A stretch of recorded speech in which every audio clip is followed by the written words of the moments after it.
Bismillahirrahmanirrahim. Assalamualaikum warahmatullahi wabarakatuh.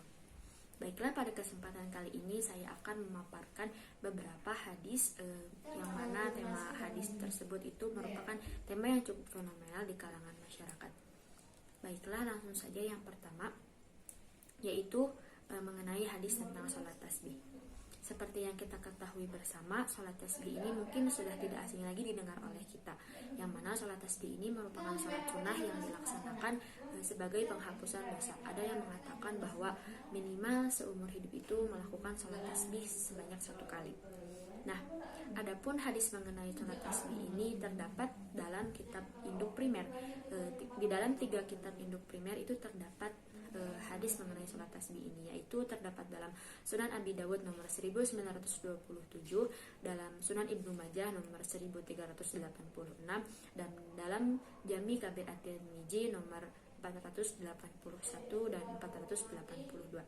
Adapun hadis mengenai sholat tasbih ini tidak ditemukan dalam Sahih Bukhari, Sahih Muslim, dan juga dalam Sunan An-Nasai.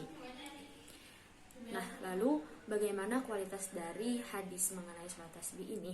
Di dalam Sunan Abi Dawud dinyatakan bahwa hadis ini kualitasnya sahih.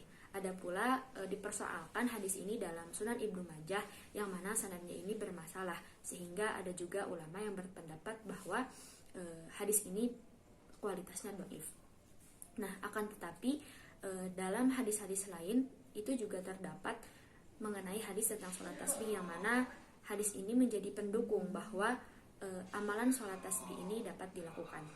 Dan juga terdapat pendapat Imam Nawawi yang mensyariatkan untuk melaksanakan sholat tasbih tersebut.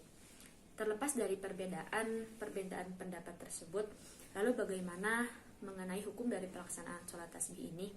Nah, seperti yang kita ketahui bahwa sholat tasbih ini hukumnya sunnah, dan isinya juga berupa kalimat-kalimat takbir, tahmid, dan juga tasbih yang mana sebagai pemujaan kepada Allah Subhanahu wa taala. Jadi, terlepas dari melihat kualitasnya tadi, ketika sholat tasbih ini dilaksanakan maka boleh, karena sifatnya juga sunnah, dan ketika tidak dilaksanakan juga tidak akan mendapat dosa karena hukum dari sholat tasbih ini juga bersifat sunnah. Baiklah, hadis yang kedua yaitu mengenai batasan aurat perempuan. Seperti yang kita ketahui bahwa dalam Al-Quran itu belum dijelaskan secara rinci bagaimana batasan aurat dari seorang perempuan. Nah, kemudian dalam hadis Sunan Abu Dawud nomor 2580 ini ada riwayat yang menyebutkan bahwa batasan aurat perempuan itu adalah seluruh badan kecuali telapak tangan dan wajah. Nah, adapun menurut Abu Dawud sendiri, beliau menilai bahwa hadis ini bersifat mursal karena sanadnya itu bermasalah, yang mana Khalid bin Duraik dalam sanadnya ini tidak bertemu langsung dengan Siti Aisyah.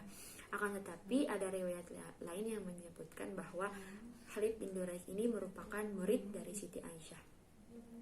Nah, terlepas dari kualitas hadis yang bersifat mursal ini,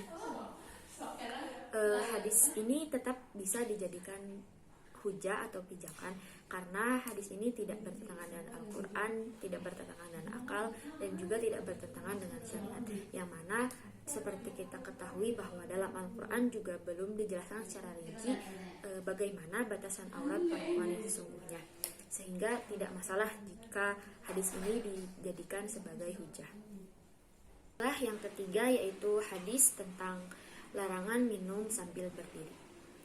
Diriwayatkan dari Abi Sa'id Al-Khudri bahwa hadis tersebut sahih, yang mana sanadnya itu bersambung dan matanya juga makbul, dan hadis ini juga matanya tidak bertentangan dengan Al-Quran dan dengan hadis lain, dan juga tidak bertentangan dengan akal, dan juga tidak bertentangan dengan syariat Islam, yang mana minum sambil berdiri itu dilarang dan minum sambil duduk itu dianjurkan karena menurut akal juga itu merupakan perbuatan yang baik.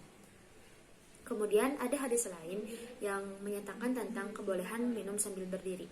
Nah, kedua hadis ini saling mendukung satu sama lain, saling menguatkan satu sama lain, yang mana hadis ini bisa dijadikan sebagai hujah, dan hadis ini juga kualitasnya sahih. Adapun ulama juga tidak bertentangan tentang dua hadis ini, karena minum sambil berdiri itu Rasulullah memang melakukan minum sambil berdiri, akan tetapi minum sambil berdiri tersebut dilakukan ketika dalam keadaan darurat atau ketika ada hajat atau keperluan. Jadi minum sambil berdiri itu tidak diharamkan, akan tetapi makruh dan boleh dilakukan ketika memang mendesak atau melihat kondisi.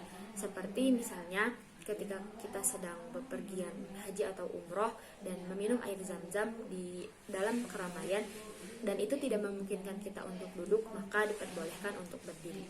Akan tetapi perbuatan Nabi tersebut yang sedang meminum zam-zam tadi tidak bisa dihukumi sebagai perbuatan yang makruh atau khilaf aula, yang mana menyalahi perbuatan yang lebih dianjurkan.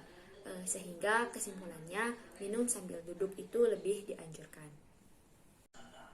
Baiklah, adapun saya akan memaparkan hadis yang telah saya hafalkan, yaitu hadis mengenai tema saya sendiri, yaitu mengenai larangan isbal.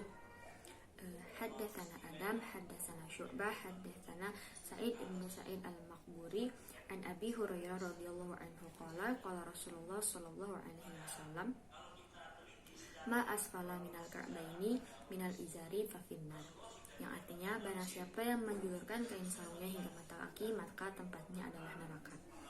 Baiklah, mungkin cukup sekian yang dapat saya sampaikan, kurang lebihnya mohon maaf.